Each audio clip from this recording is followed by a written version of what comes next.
Setelah kalah memalukan dari Jepang, cukup banyak orang mulai membanding-bandingkan antara Coach Patrick Kluivert dengan Coach Sintayong. Ada yang pro ke Coach Sintayong, ada juga yang pro ke Coach Patrick Kluivert. Setelah berhasil menang dari China, cukup banyak orang yang memuji Coach Patrick Kluivert dan mengkritik Coach Sintayong. Tapi setelah kalah dari Jepang, cukup banyak orang yang mulai mengkritik Coach Patrick Kluivert dan memuji Coach Sintayong. Ya, hal ini sangat wajar dan masuk akal sih, karena saat suatu timnas berada di fase pergantian pelatih, akan selalu ada orang-orang yang membandingkan antara pelatih lama dan pelatih baru. Seperti yang terjadi di timnas Indonesia sekarang. Tapi terlepas dari itu semua, pertanyaan besarnya adalah apakah sejauh ini Coach Patrick Kluivert sudah atau belum lebih baik dari Coach Sintayong? Dan apakah penting kita sebagai fans membanding-bandingkan di antara keduanya?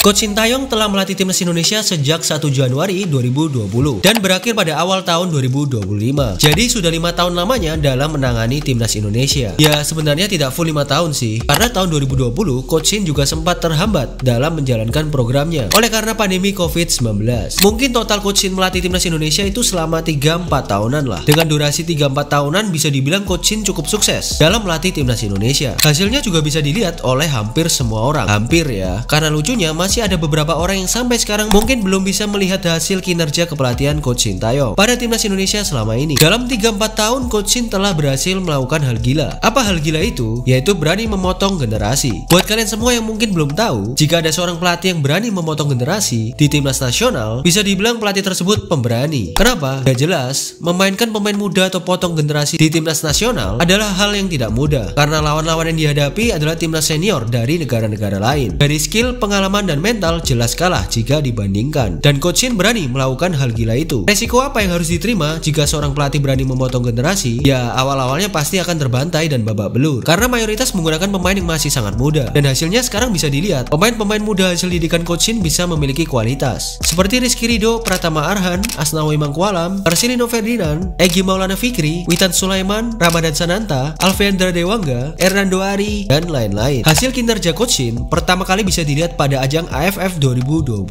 Pemain-pemain yang diikut sertakan pada ajang AFF 2020 ini mayoritas pemain-pemain muda. Dengan mayoritas pemain muda, faktanya timnas Indonesia berhasil menjadi runner up atau juara 2 pada ajang ini. Melihat hal ini, banyak orang memuji Coach Sin karena telah berhasil menjalankan program regenerasinya. Kinerja Coach Sin tidak hanya memotong generasi saja, tapi juga membentuk mental, karakter, fisik, fundamental setiap pemain timnas Indonesia. Namun menariknya, Coach Sin ini dikenal oleh banyak orang ketika berkompetisi di level ASEAN, ia memiliki performa yang kurang bagus. Namun saat berkompetisi di level Asia, ia memiliki performa yang sangat bagus. Ya, sebenarnya semua ini sesuai misi dan visi Coach Sin yang ingin membuat timnas Indonesia naik level, yang awalnya ASEAN kini menjadi Asia. Jadi Coach Sin fokus ke kompetisi Asia dan menjadikan trial atau latihan di kompetisi ASEAN. Coach Sin juga meninggalkan timnas Indonesia dengan tren yang sangat positif, di mana timnas Indonesia berhasil kalahkan Arab Saudi dan meraih peringkat ketiga di grup C. Meski bisa dibilang pada ajang AFF 2024, Coach Sin tidak mencapai target untuk lolos babak grup. Kenapa gua nggak bilang Coach Sin gagal? Ya, karena Coach Sin membawa mayoritas banyak pemain yang sangat muda waktu itu, sedangkan lawannya pemain senior. Sekarang Coach Patrick Kluivert, memang sih Coach PK baru saja menjabat sebagai pelatih timnas Indonesia. Waktunya masih terlalu dini untuk menilai kinerjanya. Tapi resiko dari Coach PK memang tidak bisa dihindari, yaitu ia dituntut untuk tidak lagi mengenal yang namanya proses. Karena proses tersebut sudah dialami oleh Coach Sin. Dan ditambah lagi, para pemain timnas Indonesia sekarang cukup berkualitas. Berbeda di era Coach Sin. Dan tugas Coach PK adalah menjalankan tren positif dari Coach Sin. Dan sejauh ini dari total 4 pertandingan, Coach PK memang telah mencapai target untuk dapat setidaknya lolos ke babak ronde 4. Namun dari segi permainan, jujur sejauh ini tim kepelatihan Coach PK yang katanya terbaik, yang berisi 4 orang, masih belum memenuhi ekspektasi atau bahkan lebih baik dari Coach Sin. Contoh dari segi fisik dan gairah semangat bermain, yang semenjak ditangani Coach PK menjadi menurun. Dari segi permainan memang terlihat lebih tidak bertahan atau pragmatis, namun sama saja belum mampu memaksimalkan peluang yang ada. Terbukti gol yang yang mampu diciptakan saat melawan Bahrain dan China hanya 1 gol saja masing-masing. Dan yang membuat orang kecewa adalah pertandingan away coach PK yang selalu dibantai oleh lawan-lawannya. Seperti saat lawan Australia 5-1 dan Jepang 6-0. Hal ini sangat berbanding terbalik dengan Coach Shin, di mana Coach Shin berhasil memiliki pertandingan away yang cukup bagus meski sempat harus kalah dari China. Jadi banyak orang yang mempertanyakan hal ini. Beruntungnya, timnas Indonesia adalah timnas Bahrain kalah dari timnas Arab Saudi. Karena jika Bahrain menang, maka margin gol akan sangat berpengaruh di akhir-akhir babak ronde 3 ini. Sehingga dibantai 6-0-nya timnas Indonesia dari Jepang tidak berpengaruh sama sekali.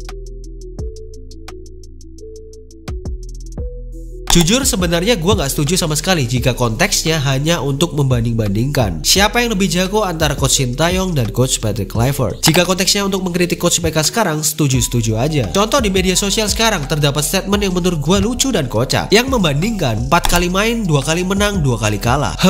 Rasanya lucu sih jika melihat perbandingan ini. Jika dilihat lagi, 2 kali menang ini kan di kandang siapa? Ya Indonesia. Ya jelas lah harusnya menang dong. Coach Shin aja selama ini di kandang berhasil 1 kali menang, 1 kali seri, 1 kali kalah. Itu pun dari Jepang. Lalu dari kedalaman skuad, sekarang ada Ole Romani, Joey Pelopesi, dan lain-lain. Ya kalian tahu sendirilah. Lalu ya kali 4 pelatih gak bisa ngalahin 1 pelatih. Jadi gak valid dan lucu sih. Tapi jika konteksnya membandingkan untuk mengkritik, ya jelas gua setuju. Karena tujuannya untuk membuat timnas Indonesia lebih baik lagi. Contoh, menit 60-70an ke atas, sekarang timnas Indonesia loyo dari segi fisik. Gairah semangat bermain juga berkurang jika dibandingkan dengan era kepelatihan Coach STY. Kalau mungkin kalian bilang gua ternak STY, ya gak apa-apa sih. Gak masalah juga. Tapi kalau supporter hebat timnas Indonesia yang sudah ngomong, apa kalian berani bilang ternak STY? Enggak kan? Makanya setiap orang memberikan kritik jangan dikit-dikit ternak STY, ternak PK, nggak nyambung. Malah kelihatan bodohnya kalau kayak gitu.